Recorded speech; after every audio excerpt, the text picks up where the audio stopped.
El cine español ha cambiado mucho en las últimas décadas y el motivo por el que yo hago este vídeo es porque, bueno, a lo mejor en tu cabeza está que el cine de los 90 era mucho mejor que el de los 2000, como yo pensaba, pero analizándolo, igual no hay tanta diferencia, igual no es cierto, igual una década no es mejor que otra. Eso es lo que vamos a ver en este vídeo. Y lo que es más importante, cuando haga este estudio, pues voy a generalizar. Sé que hay excepciones, ¿vale? Y que no es bueno generalizar, pero es que si no, ¿qué voy a decir? ¿250 películas y 127,2?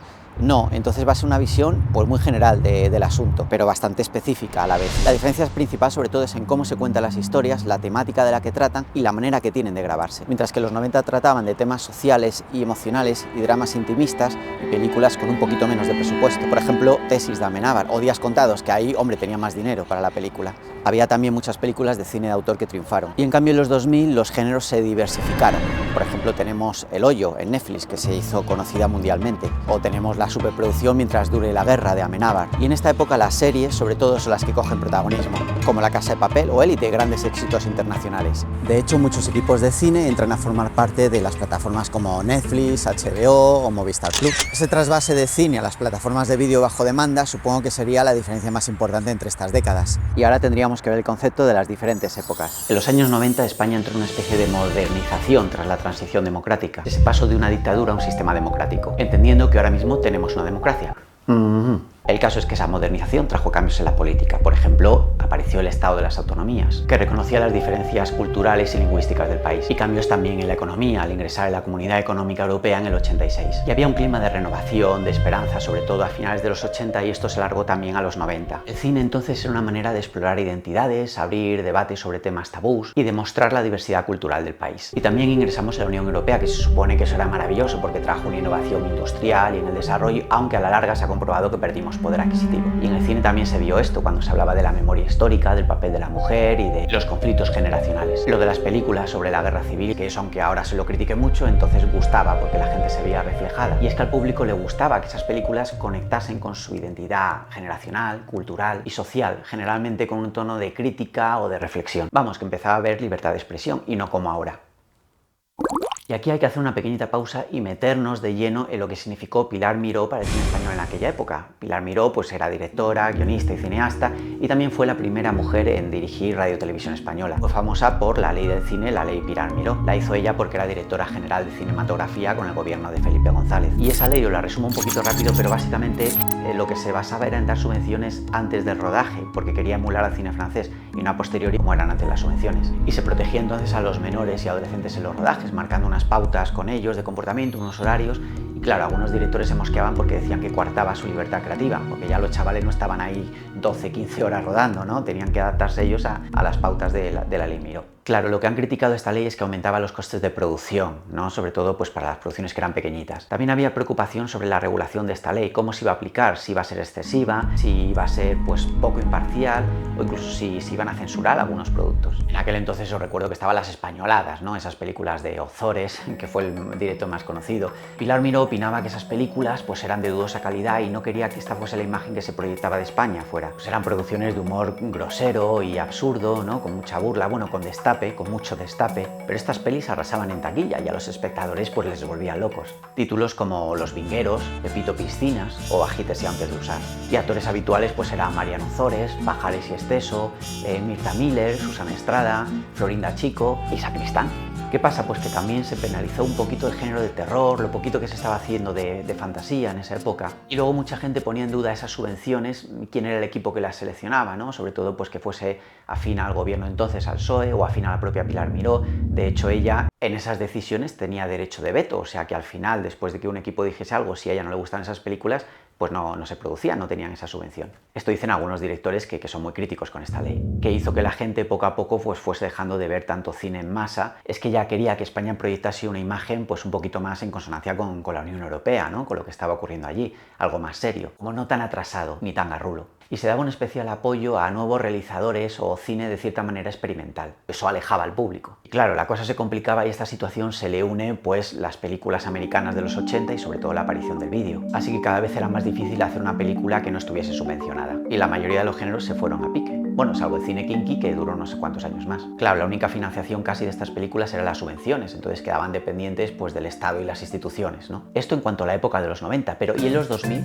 ¿Qué pasaba entonces? Hacemos un repaso muy rápido sobre sobre momentos claves a recordar. El 11 de marzo de 2004, el atentado terrorista más devastador en unos trenes de cercanías, que fueron pues casi 200 muertos y más de 2.000 heridos. La gran crisis económica que tuvimos en el 2008, que afectó sobre todo a la economía, al sector de la construcción y al turístico, y también muy importante al empleo. En 2011 el movimiento social que acaparó el partido político Podemos, que sobre todo lo que quería era pues menos recortes económicos y más democracia, separándose así de los partidos políticos que había entonces. Y qué pena que haya acabado siendo como uno de ellos. Y todo esto se acabó reflejando en películas, por ejemplo, como Techo y Comida, del 2015, que hablaba de la crisis económica del 2008, Los lunes al sol, de Fernando León de Aranoa, que hablaba de la lucha de clase obrera y también de la precariedad laboral, o la película La llamada, de los Javis, que incluía personajes con naturalidad, pues LGTBUQ+, y no sé si me dejo algo más. O Te doy mis ojos, peliculón de Iciar Bollaín, que abordaba el abuso y la violencia machista. Parecía que se adelantaba a la ley de violencia de género que se aprobó en el 2004.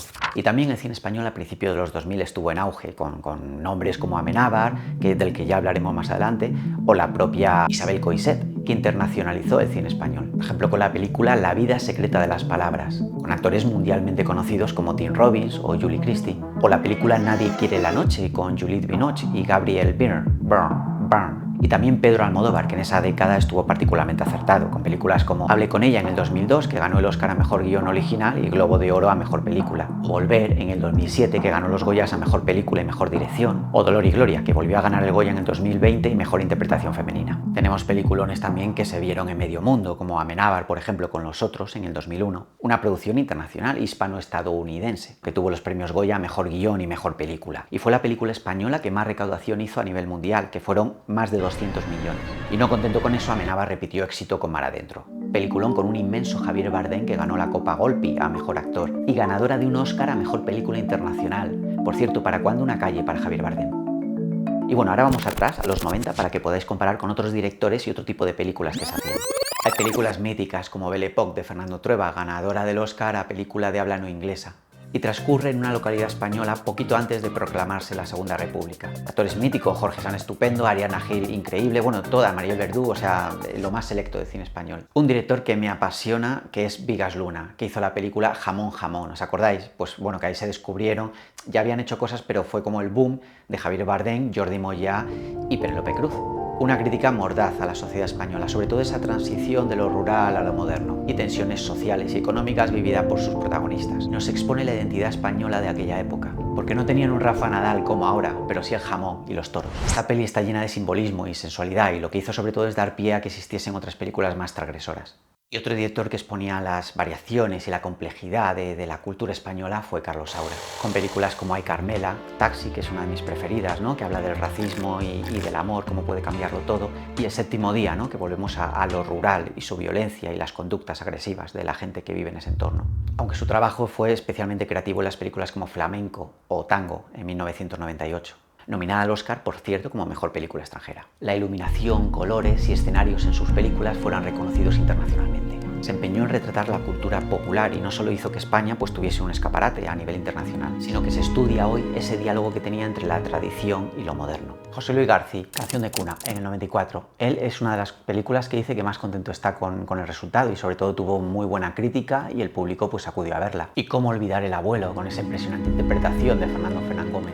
La adaptación de la novela de Benito Pérez Galdós. Esta película ya es un clásico del cine español. Es que estas películas, aparte de tener reconocimiento en festivales de cine muy importantes, reflejaban los cambios y las aspiraciones de la sociedad de aquel entonces. Y por cierto, hay que nombrar la maravillosa y oscura película de Imanol Uribe, Días contados, una de mis preferidas, que recomiendo encarecidamente que la veáis, donde podáis verla, en cualquier plataforma, supongo que estará. Es una dura y emotiva historia sobre el terrorismo de ETA, que por cierto ganó la Concha de Oro en el Festival Internacional de San Sebastián. Y ahí descubrí actores impresionantes, como son ahora pues Javier Bardem, Candela Peña, Pepo Nieto, y los protagonistas Carmelo Gómez y Ruth Gabriel, que por cierto la nominaron al Goya Actriz Revelación por esta película, que es una categoría que se inventaron prácticamente por ella, porque antes no existía.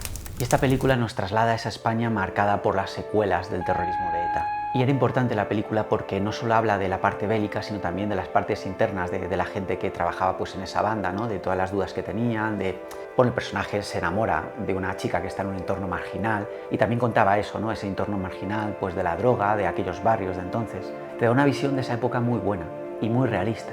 Es que me encanta cómo se aborda ese tema desde una perspectiva cruda, pero también humana. Y es que esta película también afianzó nuestro cine, nuestro país a nivel internacional, cuando ganó, como ya he dicho, la Concha en el Festival de San Sebastián. Aparte ganó un huevo de Goyas. Vale, ya nos hemos situado en las dos épocas, hemos visto diferentes películas y directores vitales entonces, y ahora vamos a ver la diferencia más notoria de estas dos décadas, los 90 y los 2000 en cuanto al cine. El 2020 se caracteriza por la globalización del cine español, con producciones hechas por y para plataformas como Netflix, HBO, Movistar Plus, que pueden llegar a muchísimos espectadores en todo el mundo. Directores como Amenábar o Juan Antonio Bayona no solo se enfocan en unos guiones más universales, ¿no?, con ideas que entienden todo el mundo en diferentes países, sino que aparte se lanzan a hacer unos efectos especiales que son dignos de competir con los efectos especiales americanos. De hecho, también se colabora con ellos. Y tenemos las películas de Bayona como Lo Imposible o Jurassic World, El Reino Caído. A ver, es verdad que esto es bueno en las películas de las plataformas, pero también es verdad que buscan contentar cada vez más a todo el público. Y ahora tenemos ese tipo de películas repetitivas en la que buscan que el target llegue a todos los públicos, que cada persona con diferentes edades se siente identificada, y al final, ¿qué pasa? Pues que los guiones vienen hechos como si fuesen moldes. Eso sí, da muchísimo dinero, pero claro, eso no se puede comparar con el cine que os he hablado antes. Aunque una cosa muy buena que tiene ese público familiar, optar a ese público, es pues que se han desarrollado un equipo muy grande en las películas de animación, ¿no? Y hay gente muy buena. Por ejemplo, las películas Tadeo Jones en el 2012 y Atrapa la bandera en 2015, en los que un equipo de muchísimas personas se une pues, para competir directamente con Pixar o con Disney, aunque luego personas de estos equipos ya se han ido a trabajar allí. Otra diferencia considerable es la manera de rodar. En los 90, por ejemplo, se dependía del talento del director y del equipo técnico pues, para rodar cosas con un presupuesto más reducido, porque las cámaras de 35 milímetros eran súper caras, solo había una cámara, entonces cada vez que cambiabas de plano tenías que tardar mucho en iluminar, ibas con los actores, era un plano general, un primer plano, un plano medio, y claro, eso hacía que se tardase mucho los rodajes. Se intentaba repetir pocas tomas porque todo eso costaba dinero, porque claro, los rollos de película eran carísimos. Y ahora en los 2000, con la digitalización, pues hacen películas, bueno, con una producción muchísimo más potente y con un coste menor. Y hoy en día los efectos visuales pues se pueden hacer de una manera mucho más fácil y teniendo mejores resultados. O sea, se pueden hacer efectos visuales avanzados con programas como After Effects, con Nuke, con Blender, y lo puede hacer desde un estudio hasta casi una persona sola en su cuarto, ¿no?, si sabe mucho de esto. Las cámaras digitales modernas como la Red, Arri, Alexa o incluso algunas como la Sony Alpha ya te graban en 4K y 8K con una calidad brutal. Y son más económicas y ligeras que las cámaras tradicionales, y también como son más chiquititas, pues bueno, puedes hacer diferentes ángulos, ¿no?, más creativos. Y también los cines a la hora de proyectar películas pues tienen más capacidades técnicas en cuanto al sonido o a la propia pantalla. Y también el cambio se lo nota en los guiones, pues que quieren hacer estructuras pues más narrativas pero que tengan un enganche desde el principio para atrapar al espectador, que no haya escenas contemplativas, que a mí personalmente me gusta mucho, ¿no?, que es cuando dejas la cámara quieta en el trípode y todo pasa a tu alrededor. Pero claro, hay que tener paciencia, cosa que hoy en día los espectadores más jóvenes pues parece que no tienen con el temita este de las redes sociales. Y las estructuras narrativas tienen que ser muchísimo más rápidas. Y también en esta época el streaming ha hecho cambios en la manera de consumir del espectador. Se ha popularizado el famoso contenido familiar, juntando a los mayores y a los niños viendo la misma cosa. Estas películas son más rentables para los productores y distribuidores. Por ejemplo, las películas Padre no hay más que uno y todas sus derivadas, ¿no?, que han creado escuela. Ahora muchas películas son así, que bueno, tienen muchas más posibilidades de éxito porque contentan a una mayor parte del público. Ahí tenemos a Santiago Segura, el rey Midas del cine español. También en estas películas es más fácil encontrar subvención, porque muchas de estas subvenciones valoran el que se pueda atraer a mayores audiencias. También son películas más fáciles de exportar, porque tienen menos referencias locales y son más universales y accesibles. Y es que las películas familiares suelen tener un público asegurado, lo que asegura el retorno de la inversión. Y el doblaje a otros idiomas pues es más fácil, ¿no?, porque no son unos diálogos tan elaborados. Bien, llegados a este punto, a estas alturas del partido, como dice una amiga mía con la que me llevo fatal, que ya no me hablo, ¿qué cine es mejor, el de la década de los 90 o de los 2000? Depende de los gustos de cada uno, pero si prefieres historias con una visión más artesanal, más personal, más comprometida con reflejar la sociedad y sus valores, los 90 son tu década. Pero si prefieres efectos audiovisuales más elaborados o prefieres que todo el público encuentre sus edades o temas más universales, la década de los 2000 es tu década. Sí, ya sé que hay excepciones, pero ya lo dije al principio, que para hacer un estudio tan amplio y tan específico a la vez, pues hay que generalizar, porque si no, no acabaría nunca. Así que déjame en los comentarios cuál es tu película favorita y qué épocas te marcaron. Y ya sabéis que respondo a todos. Y no dejes de darle al like y compartir el vídeo si crees que puede ayudar a la gente, si crees que tiene valor todo esto que he hecho. Nos vemos en el siguiente.